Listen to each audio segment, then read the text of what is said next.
आज प्रियंकाच रेसिपीमध्ये बनतोय मुगाच्या डाळीचे डोसा। रोज सकाळी गडबड असते किंवा संध्याकाळी छोटी भूक लागते किंवा बरेचदा असं होतं की दुपारी जेवण करायची किंवा रात्री जेवण करायची अजिबात इच्छा होत नाही, पण काहीतरी हलकं-फुलकं खाण्याची इच्छा होते आणि तेही पौष्टिक असेल तर अगदीच मस्त। तर आज प्रियंकाच रेसिपीमध्ये तोच सारखा डाळ तांदूळाचा डोसा न करता अगदी पौष्टिक असा मुगाच्या डाळीचा डोसा कसा करायचा याची रेसिपी मी तुमच्यासोबत शेअर केली आहे। रेसिपीमध्ये खूप सारे टिप्स आणि ट्रिक्सही दिल्या आहेत, तर हा व्हिडिओ शेवटपर्यंत नक्की पहा। डोसा तयार करण्यासाठी एका बाउलमध्ये मी 1 वाटी अख्खे मूग घेतलेले आहेत आणि याच्यामध्येच मी 2 चमचे तांदूळ सुद्धा टाकलेत। तांदूळ टाकल्यामुळे ना डोसा एकदम मस्त कुरकुरीत होतो, पण जर तुम्हाला आवडत नसेल ना तर तुम्ही इथे फक्त मुगाच्या डाळीचाच वापर करू शकता। तुमच्या घरी जो तांदूळ अवेलेबल असेल ना तो तुम्ही तांदूळ इथे वापरू शकता। एकदा चांगलं असं मिक्स करून घ्यायचं आणि हे आपल्याला आता पाण्याने स्वच्छ धुवून घ्यायचं। तर पाण्याने धुताना ना असं चोळून हाताने चांगलं आपल्याला धुवून घ्यायचं, म्हणजे जे काही धूळ असेल ना मुगामध्ये तांदळामध्ये ती सगळी निघून जाते। आणि स्वच्छ धुतल्यानंतर ना आपल्याला परत याच्यामध्ये आता मूग बुडतील इतकं पाणी टाकायचं आणि झाकण ठेवून हे असंच आपल्याला 4 तास चांगलं असं भिजवून घ्यायचं आहे।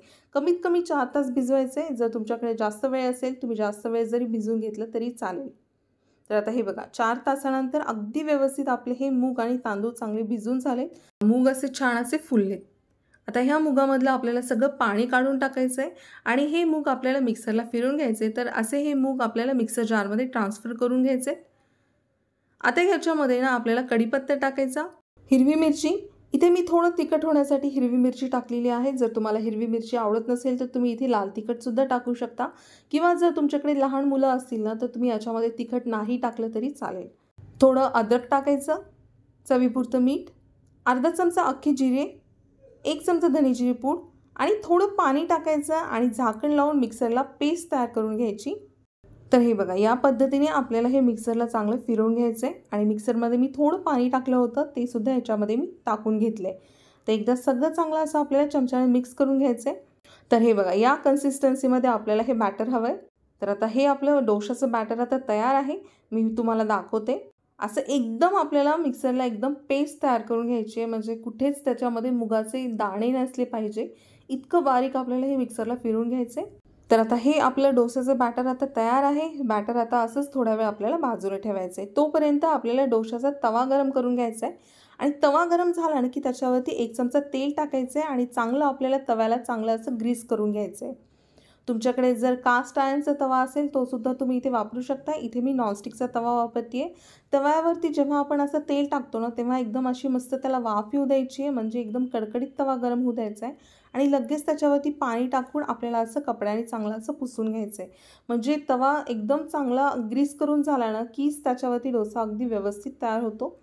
आणि लगेच त्याच्यावरती आता डोशाचं बॅटर टाकायचं आहे आणि हलक्या हाताने आपल्याला असा डोसा तयार करायचा आहे।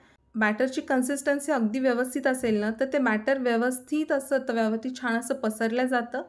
तर केव्हाही मिक्सरला फिरवून घेताना ना एकदम बारीक असं आपल्याला ते फिरवून घ्यायचं आहे, म्हणजे तव्यावरती ते चांगलं व्यवस्थित पसरलं जातं।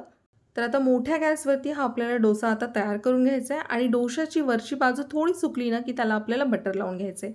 तर मला इथे बटर आवडतं म्हणून मी बटर लावते। तुम्हाला जर तूप आवडत असेल, तेल आवडत असेल ते सुद्धा तुम्ही इथे वापरू शकता, पण बटरमुळे ना डोशाला एकदम मस्त टेस्ट येते। तुम्हाला जर असाच प्लेन डोसा आवडत असेल ना तर तुम्ही असाच डोसा पूर्ण शिजवून घेऊ शकता, पण इथे मी थोडासा सॉससुद्धा लावते। तर इथे मी शेजवान सॉस घेतला आहे, तो ह्याच्यावरती मी असा स्प्रेड करून घेते आहे। शेजवान सॉसमुळे ना डोसा खाताना एकदम मस्त लागतं। तुमच्याकडे जर रेड चिली सॉस असेल किंवा टोमॅटो सॉस असेल ना तो सुद्धा तुम्ही याच्यावरती लावू शकता, त्याच्यामुळे सुद्धा डोशाला एकदम मस्त चव येते।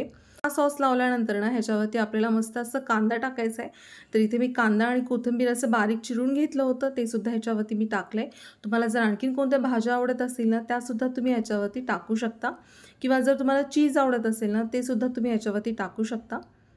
जेव्हा डोसा तयार होतो ना तर त्यावेळेस असा चमचा जर आपण घातला ना की लगेच तो तवा सोडतो।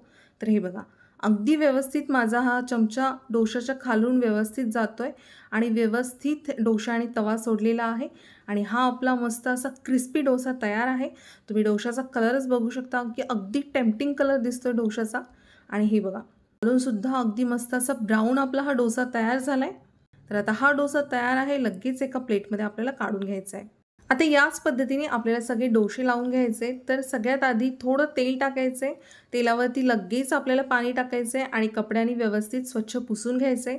असं जर अगदी व्यवस्थित ग्रीस करून घेतलं ना, की तुमचा डोसासुद्धा तव्याला चिकटत नाही आणि डोसा एकदम क्रिस्पी तयार करून होतो. आता लगेच याच्यावरती डोशाचं बॅटर टाकायचं आहे आणि अगदी हलक्या हाताने आपल्याला हा डोसा चांगला पसरून घ्यायचा आहे.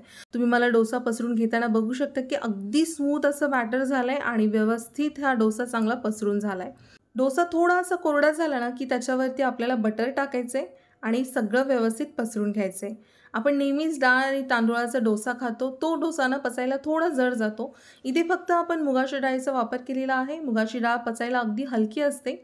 डायजेशन अगदी व्यवस्थित होतं आणि या डोशामध्ये आपण कुठेच इनो किंवा सोड्याचा वापर केलेला नाही आहे. तर हा डोसा अगदी पौष्टिक आहे आणि दुपारी जर तुम्ही डाळ भिजू घातली ना, तर 4 तासामध्ये अगदी ही डाळ चांगली भिजवल्या जाते किंवा आदल्या दिवशी जर तुम्ही डाळ भिजवलेली फ्रीजमध्ये जर ठेवली ना, तर जेव्हा तुम्हाला डोसा करायचा ना, त्यावेळेस तुम्ही मिक्सरला फिरून अगदी 15 मिनिटामध्ये हा डोसा तयार करून होतो.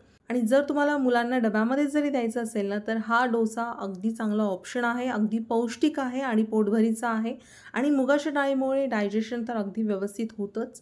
तर कधी केलं नसेल ना, तर करून पहा, नक्की सगळ्यांना आवडेल. तर हे बघा, हा सुद्धा आपला मस्त असा क्रिस्पी मुगाच्या डाळीचा डोसा आता तयार आहे. लगेच एका प्लेटमध्ये काढून घ्यायचा आहे आणि गरम-गरमच खायला अगदी मस्त लागतं. तर आजची रेसिपी तुम्हाला माझी कशी वाटली कमेंट बॉक्समध्ये कमेंट करून नक्की कळवा. माझ्या चॅनलला सबस्क्राईब करायला, व्हिडिओला लाईक करायला आणि बेल आयकॉनवर क्लिक करायला विसरू नका. पुन्हा अशाच एका मस्त रेसिपीसोबत भेटू. धन्यवाद.